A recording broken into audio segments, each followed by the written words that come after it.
They say strong men don't cry. But let me tell you about one man, a man who carried everybody, but nobody carried him. At home, bills were waiting like stubborn children. Rent, food, school fees, everything was on his head. His friends, they never called to ask, "Bro, how are you doing?" They only called to say, "Please lend me small money, I'll pay you back." And when he checked his pocket, he only found chewing gum. He even laughed and said, "Maybe I should start lending chewing gum instead of money."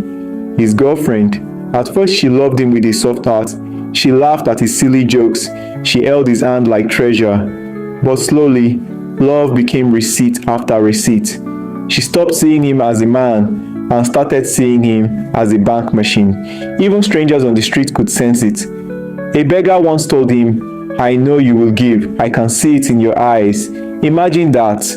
The man wanted to reply, "My brother, even my eyes are broke." But he still gave. He never said no. He gave until his pockets were empty, until his heart was tired, until his smile was fake. And every night, when the world grew quiet, he lay on his bed staring at the ceiling. And in the silence, he whispered to God, "Father, who will carry me when I fall?" One day, he almost broke down completely. His body weak, his spirit empty. But God, in his mercy, opened his eyes. He remembered even Jesus, the Son of God, rested. Yes, Jesus healed the sick, fed the hungry, loved the poor. But sometimes he left the crowd to pray, to rest, to breathe. Even the strongest need rest. That day, the man decided, "I will not die trying to please everybody." He began to say no. He set boundaries. He still helped, but he helped with wisdom. And guess what? The same people who thought they could not survive without his help, they survived. Life moved on. Some even started to respect him more. From that day, he lived lighter. He laughed again. He still gave, but now with joy, not pain.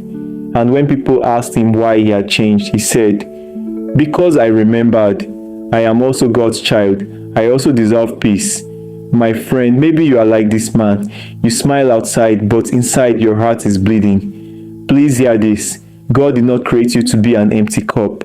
You cannot save the world if you are drowning. Rest, breathe, love yourself too. That is not weakness, that is wisdom. And remember, God sees your secret tears. He will send you strength. He will send you helpers. You are not alone. If this story touched your heart, don't keep it to yourself. Share it with someone who may be carrying too much in silence.